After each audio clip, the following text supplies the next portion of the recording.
Hi guys, it's James with Dream Better English, and I'm bringing you this short podcast today to talk to you about customers. Just to remind you, stay tuned until the end of the podcast because I will be giving you some more tips about grammar, idioms, phrasal verbs, etc., while also explaining some things while I'm talking about customers. So traditionally, we have an expression in English that the customer is always right. The customer is king. We are open to everybody. But recently, there has been an article from the Wall Street Journal, which is a North American newspaper, talking about the fact that now, during this pandemic, it's difficult to recruit people, which is it's difficult to get new staff, new employees, but also to keep them because there is a problem with customers being aggressive, like angry, causing fear, and also being just very rude or plain rude. So this has resulted in the owners or restaurateurs putting up signs on the windows such as "Be nice" or "Leave." And also doing their best to protect their teams, their teams of staff or employees. I just want to explain that staff perhaps is one of the most common expressions we use for employees or workers. So, yes, as I was saying, staff need to be protected from the aggressiveness or the rudeness of customers.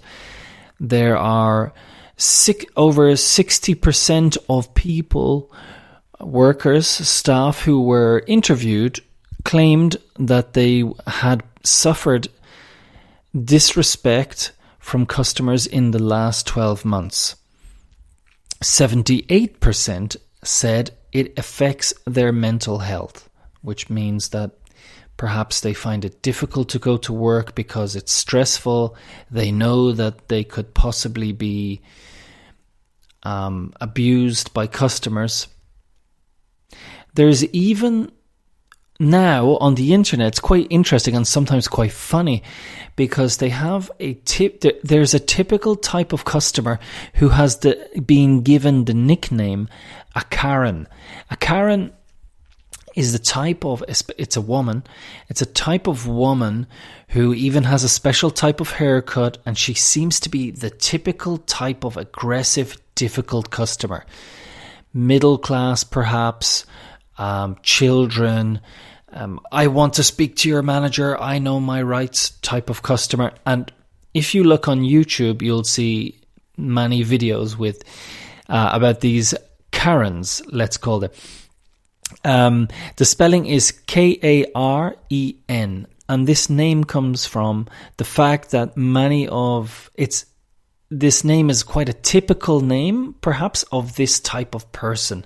You find this name among these type of people. So look on YouTube for Karen's going crazy or Karen's gone mad, and you'll see the type of interactions of customer service. So there you are. I just wanted to talk to you about customers and aggressiveness, and perhaps maybe even you have been aggressive to a member of staff, or you have been a member of staff and someone has been aggressive to you. I think it's quite common.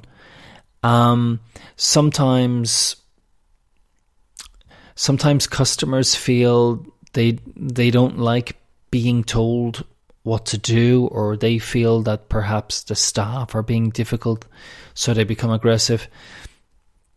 But I think the old saying of the customer is king or the customer is always right, I think it's an old expression. For me, it's certainly not true from this article, from what I can see in public. The customer is an important client, but certainly, in my opinion, the customer is not always right, and the customer is not the king. So there you go, short article. Now I want to tell you a phrasal verb. My phrasal verb for you guys today is to break into. So let me give you an example of break into. It means to enter with force, using aggression. The fireman had to break into the room to rescue the children. My house was broken into last month. When we say my house was broken into last month, it means by robbers or thieves. And in the first example, the fireman had to break into the room to rescue the children, had to break the door, had to break the window. All right, then that's break into. That's your phrasal verb. Let me give you some slang, okay? Slang is street language, but it's colloquial language we use every day. And this is one I explained to someone the other day when I was talking to them, perhaps a student.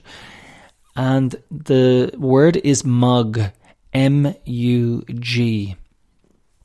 G for golf, M-U-G. And the meaning is to rob somebody in a public place. I'll give you an example. While I was walking home from the station, I was mugged by some person, with a gun. I lost my wallet and my watch, which means that the person stole my wallet and my watch. If you ever get mugged, don't resist. Just give them what they want and then later report it to the police. So it's a very common word in English. We use it all the time, and it can be useful for you guys too. And lastly, I'm going to give you an idiom, which is a bone to pick with somebody.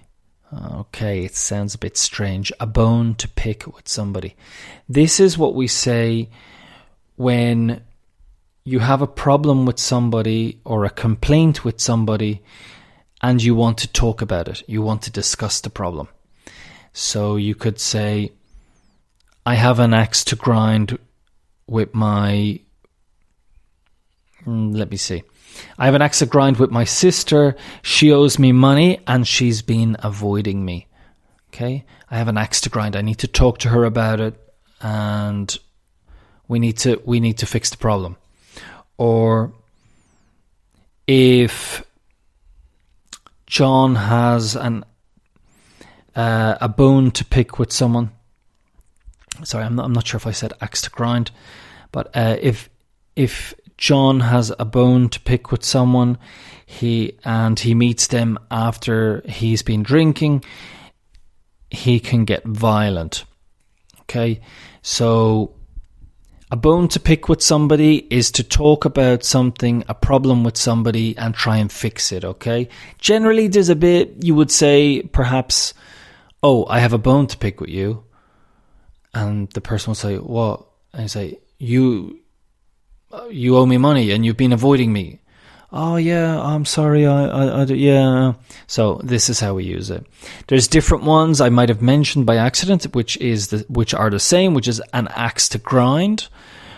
And I remember when I was younger, I got into a problem with my aunt, and she said to me, I have a crow to pluck with you. A crow is a bird and pluck is plucking out the feathers. And I just remember I was really shocked by that expression, but it was a very good, I have a crow to pluck with you. So they all mean the same thing. You have a problem with somebody and you want to discuss the problem.